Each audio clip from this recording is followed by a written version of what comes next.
So what to do with people when their energies no longer jive with you, when you might feel that they're dragging you down?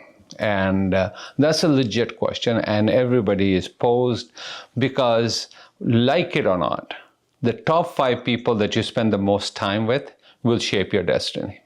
So if your energy is asking for a different or a greater expression, I'm saying different or greater expression because I don't want to put negative energy on anybody's energy.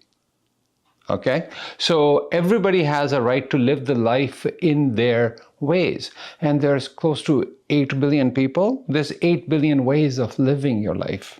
So everybody is on this path, whether they know it or not, whether or not they're taking difficult corners, hard corners, whether or not they are doing negative things or not, that are hurting themselves, they are allowed that journey. They need to experience that. So it's not like somebody is doing you no harm deliberately. It's just that most of the times that harm from their negative attitude is happening to them. But you also have an energy, and that's your most sacred energy.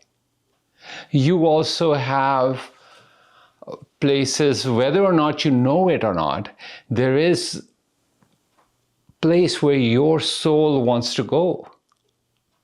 So you have to respect that, and you will know, most people will know, hey, this person is not jiving with me. I'm not saying that they're negative or whatever they are. They could be the most positive people, yet they can't jive with you. And they might feel like a drag in your life, okay? Because your internal compass knows better. So listen to your internal compass. Rather than you making such a big deal out of dropping somebody out of your life, just gently, with love and understanding, just bid them goodbye.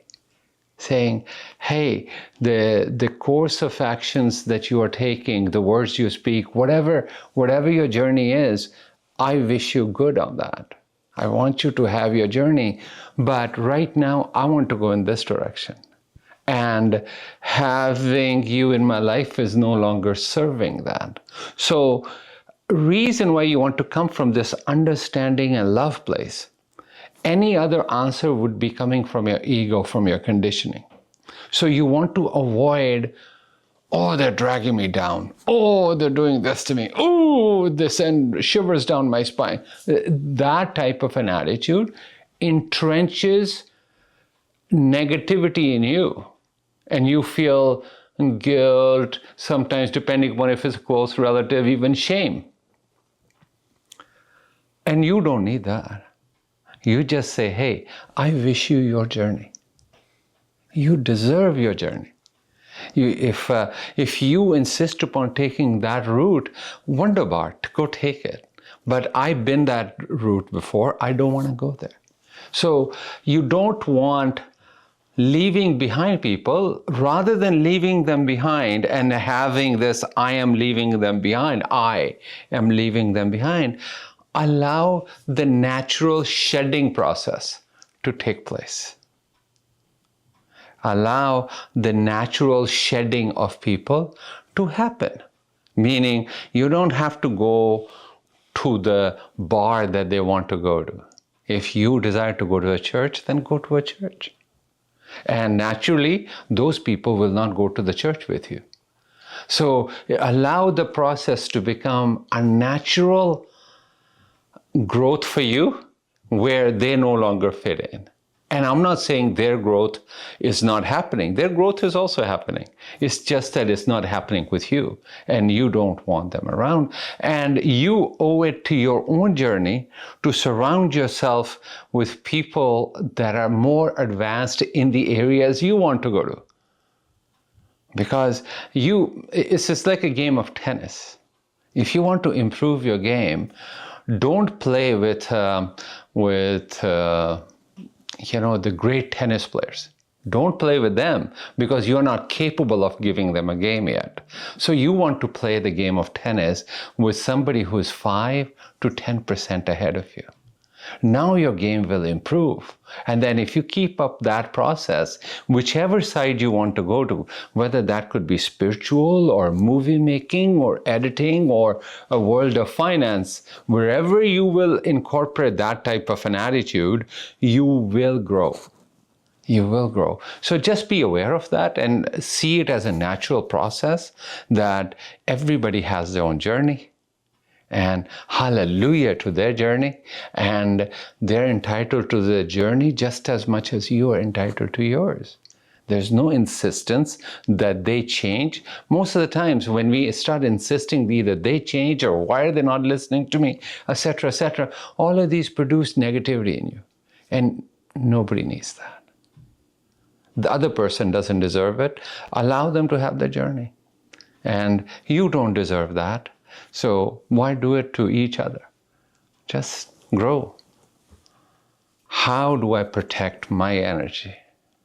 And I don't allow their negativity in any way to seep into me. And how does the seeping happen into you? By certain resentments that you feel, little irksome, they do something and you're irked, and now they're producing that. I would suggest, I always take negative people in my life as my teachers. Because if they're irking me, if they're disturbing me, two things are very obvious. I've given them power that they don't deserve over me because I'm allowing them. Second thing, I take a very big look at myself. This negativity that I'm producing for this person must be in me. I am the well, okay? And they have, with their behavior, they have thrown a bucket in me. And what are they pulling out? If they're pulling out negativity, where was that negativity? That was in the well, and the well is me. So that negativity was in me when you could have just felt love for them. Saying, hey, they are having, I wonder what made them like this. So a certain understanding can replace that negativity. You say, I wonder how this thing doesn't serve them. Yes, they're being negative, but so they're your teachers in a way. If you are better off, you look at them as teachers. One, they showed you what you have inside of you. And a good student of spirituality uses every situation to see as if it's mirroring them. So they could still be negative, but you don't have to be that. You don't have to be that, but you are given a choice. But our mind, our ego feels better when it responds or this and that. The choice is yours. Because in a lot of marriages are like that. People can be very, very close, unable to leave each other. Unable to leave each other, maybe because of financial reasons and maybe because of children. But yet they are grinding each other every day. When both of them are not capable of seeing that the grinding that they're doing is also in them. And one person changing their attitude has to change the dynamics of that game. It will change the dynamics.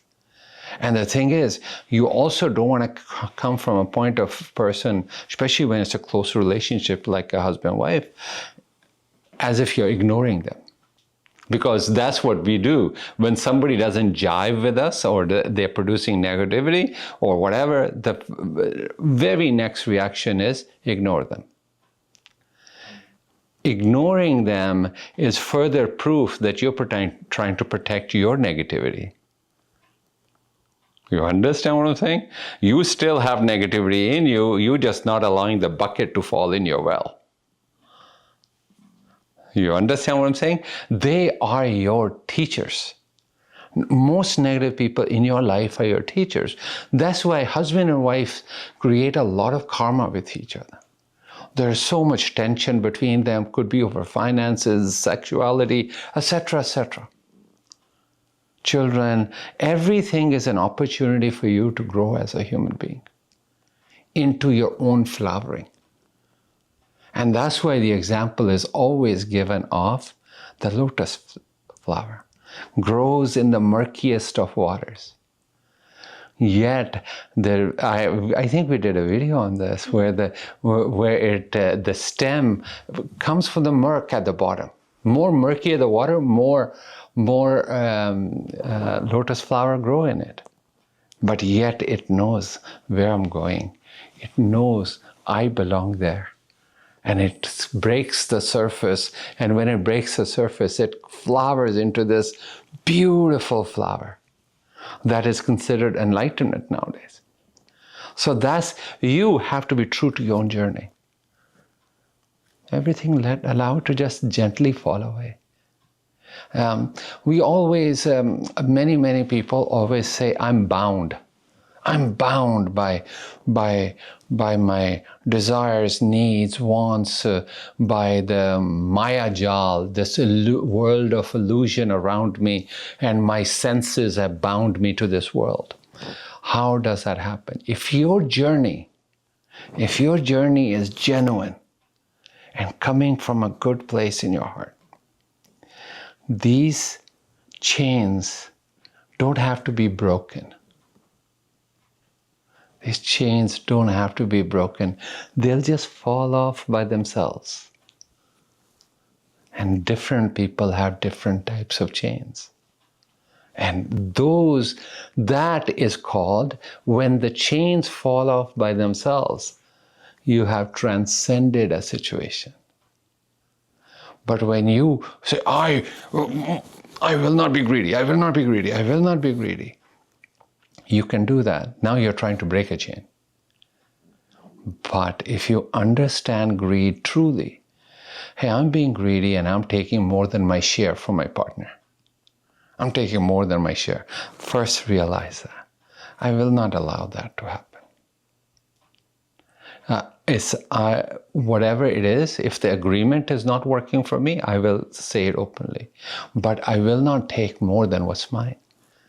Because now you're transcending a situation on a daily basis that happens.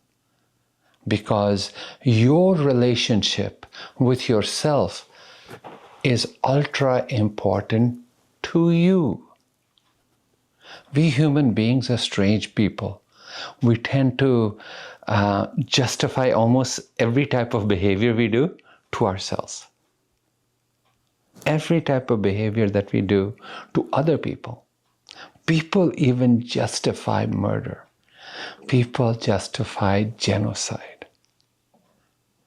So that mind can be a very, very cunning. So you said, no, I will never allow to come from there. My modus operandi with other people will be understanding, and then producing respect and love for them to have their journey. And that's how I will move forward. I will live in this, but I will not allow it to touch me. If I allow it to touch me, there's something in me that is allowing this. So it's an opportunity to grow. And just grow.